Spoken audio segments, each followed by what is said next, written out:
Shalom, shalom, shalom. All praises to Yahweh, Bahashem, Yahushai, Bahashem, Rakakadash. Double honors goes to the elders and apostles of GMS. Salutations to the hopeful elect. This is Rababiah coming at you with a quick lesson. I titled this lesson, Black Man.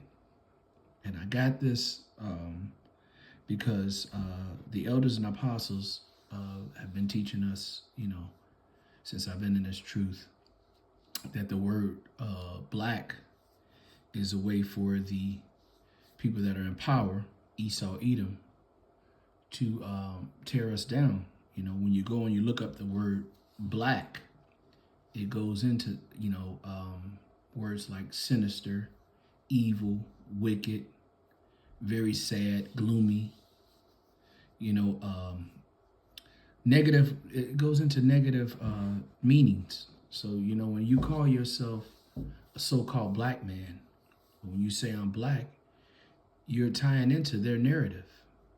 Their social construct is to bring us down and to bring themselves up. But when you go into the scriptures, you find out the truth on who they are and what their plan is, So I want to start off with Job chapter 9, verse 24. It says, the earth is given unto the hands of the wicked. He covered the faces of the judges thereof. If not, where and who is he? Well, he's Esau, the Edomites. They are the wicked of the earth. And they're trying to stay in power as much as they can, and they use things like black to put themselves above. Because if you go to them, they're so-called white people that they say in this thing. If you look up the word white, it goes into, pure, fair, upright, innocent, but they call us black people. Actually, we call ourselves black people. Some of the brothers actually refer to themselves as a black man. In the Bible, it talks about the men being black, but it was translated by our it was translated by our oppressor, and that's their narrative, is to put themselves over us. But when you read in the scriptures, you find out it's the total opposite. This was all by design. This was all by plan. Let's go to Psalms. Let's show that. Let's prove that. Let's go to Psalms chapter 83. And I want to start at verse 2. It says, for lo, thy enemies make a tumult, that they that hate thee have lifted up their head. So the tumult is they made a pact. They made a promise with each other. It says they taken crafty counsel against thy people and against thy hidden ones. And they have said, come, let us cut them off from being a nation, that the name Israel may not be no more in remembrance. So that's their plan, and they did that together. It also goes into who was responsible. It says, verse 5, it says, for they have consulted together and with one consent, they are confederate against thee. The tabernacles of Edom, which is the people that are in power now, Esau, and the Ishmaelites, which is the Arabs, and of Moab, which is the Chinese, and the Hagarenes, which is the Arabs. So these are the people that actually got together to hide who we were so they could reign above us. And that's what's going on now. That's why you ask any so-called black man, they call themselves that negative word, and it's, we got to stop doing that. We are the beginning of everything, and we should be as such. When you go back in this, when you start from the beginning in the book of Genesis, let's go to Genesis chapter 2. We're going to start at verse 7. God formed man from the dirt of the ground and breathed in his nostrils the breath of life. So the dirt of the ground is not that color. It's not a clear, no color to it. when you start digging in the earth, the deeper you dig, the darker the ground gets. Let's go to that. Let's go to Genesis chapter 2, verse 7. It says, the Lord had formed man from the dust of the ground, and he had breathed in his nostrils the breath of life, and he became a living soul.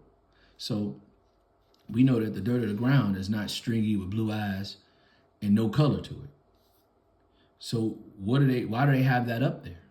The scriptures are showing you contrary to what they're saying. You know, Jacob, when you go into the Bible, when you go into Genesis, let's go to Genesis chapter 25. You find out that these people are red. They're not white. Let's go to that. Let's go to Genesis. Let me see. Chapter 25. We start at like verse 23. This was the prophecy. It says, and the Lord said unto her, 2 nations are in thy womb. 2 manner of people are separated from thy bowels. And the one people shall be stronger than the other people.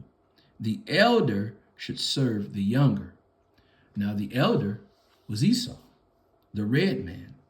And it says he's going to serve Jacob. So that's to come. That's in the future. Because right now he's in power, but his power is steadily dwindling down. And we're going to take our rightful position very soon, Lord willing. It says, when her days had been delivered, were fulfilled, behold, there were twins in her womb. The first came out red all over like a hairy garment, and they called his name Esau. And after came his brother out, and he had took hold of Esau's heel, and his name was called Jacob. And Isaac, threescore years old when he buried them. So this letting you know that I want to say this too real quick. His hand grabbing his heel means something. We'll go to that next, but it's showing you that the elder, which is Esau, will serve the younger, which is Jacob. You know, so let's go to what that means. Let's go to 2nd Ezra chapter 6. Let's start at verse 7. This is what that means. The hand grabbed the heel. It says, then he answered, and then answered I and said, what shall be the parting of cinder of times? When shall the end of the first and the beginning of that follows? And he said unto me, for Abraham unto Isaac, when Jacob and Esau were first born of him, Jacob's hand first held Esau's heel. Jacob's hand first held the heel of Esau. For Esau is the end of the world, and Jacob is the beginning of it that follows. So Esau knows this prophecy.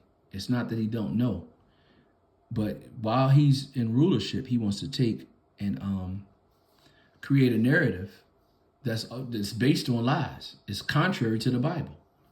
You know, Jacob is the former of all things. Let's get that. Everything comes from Jacob, not from Esau. And we're not black. We're Israelites. Let's go to Jeremiah 10, verse 16. It says, the portion of Jacob is not like them, for he is the former of all things, and Israel is the rod of his inheritance. The Lord of hosts is his name. So it's letting you know that Jacob is the former of all things. Israel is the former. Israel is the Lord's firstborn. Okay? So everything that's been put out, when you want to, if you're hearing this, brothers and sisters, you got to stop calling yourself black. You are an Israelite. You know, when you're from the 12 tribes, the people that are from the 12 tribes, not everyone, but the so-called black man, you know, you got to understand that there was a plan. It was all done in secret to hide who you are in this system that we're in. You know, I want to go to Isaiah chapter 29, verse 15. It says, woe unto them that seek deep to have the counsel of the Lord, and their works are in the dark. And they say, who see us? Who know us? Who knoweth us? So again, this is a secret counsel that they have to keep us, from who we are. And we are the Prince of God. Let's get there. Let's go to Genesis. Let's go to Genesis chapter 32. See, verse.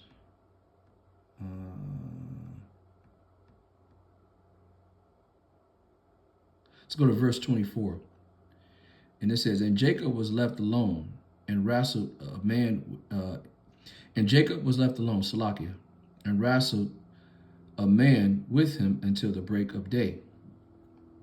When he saw that he had prevailed not against him, he touched the hollow of his thigh, and the hollow of Jacob's thigh was out of joint, as he wrestled with him. Then he said, let me go, for the day it breaketh. And he said, I will not let thee go, except thou bless me. And then he said unto him, what is thy name? And he said, Jacob.